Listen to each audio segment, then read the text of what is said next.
Pappu school की सड़क पर टहलता है। उसके विचार उसकी पढ़ाई से बहुत दूर हैं। उसका दिमाग बिना प्रयास के अकादमिक जीत की योजनाओं से दौड़ता है।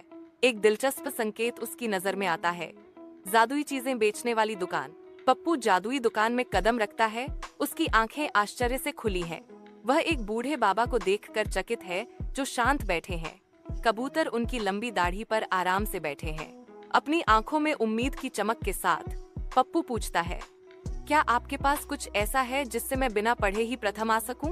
एक जादुई दुकान में जो अलौकिक प्रकाश से नहाया हुआ था, बूढ़े व्यक्ति ने पप्पू के सामने एक अद्भुत पेंसिल बॉक्स का अनावरण किया। बूढ़े आदमी ने चेतावनी दी, तुम जो कुछ भी इससे लिखोगे, उत्तर स्वयं ही सही हो जाएगा। लेकिन चेतावनी दी जाती है, कभी भी इसका उपयोग झूठ बोलने के लिए न करें। पप्पू पेंसिल बॉक्स को देखता है। उसकी आंखें आश्चर्य से खुली हैं। पप्पू कक्षा में बैठा है, जो अपनी गणित की परीक्षा पर ध्यान केंद्रित कर रहा है।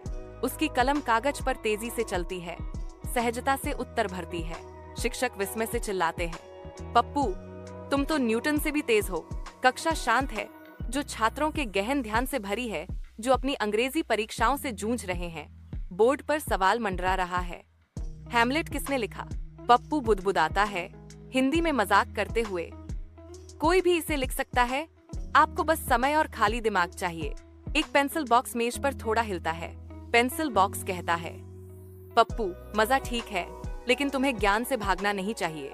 पप्पू पलटवार करता है, अब तुम भी लेक्चर देने वाले हो? सूर्य की रोशनी कक्षा में भर जाती है।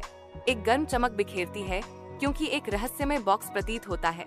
बोलता है, इसके शब्द ऐसे चमकते हैं जैसे पतली हवा से प्रक्षेपित हों। डिब्बे पर लिखा है, बिना मेहनत का जादू सिर्फ दिखावा है, असली जादू मेहनत में है। एक समानांतर प्रतिध्वनि में पप्पू की नोटबुक के भीतर वही शब्द साकार होने लगते हैं जो एक शिक्षक के पाठों, माँ की डांट और किताबों के ज्ञान की यादों से पैदा होते हैं। शिक्षक अपनी चश्मे के ऊपर से देखता है। जिज्ञासा और प्रत्याशा उसकी निगाहों में घुलमिल जाती है, क्योंकि वह पप्पू पर ध्यान केंद्रित करता है।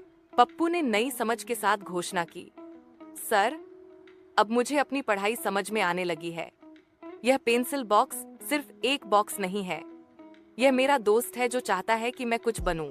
जब भी कोई बच्चा संघर्ष करता है, तो पप्पू उसे प्रोत्साहन की मुस्कान देता है, फुसफुसाते हुए, यह आएगा जब तुम वास्तव में इसे चाहोगे।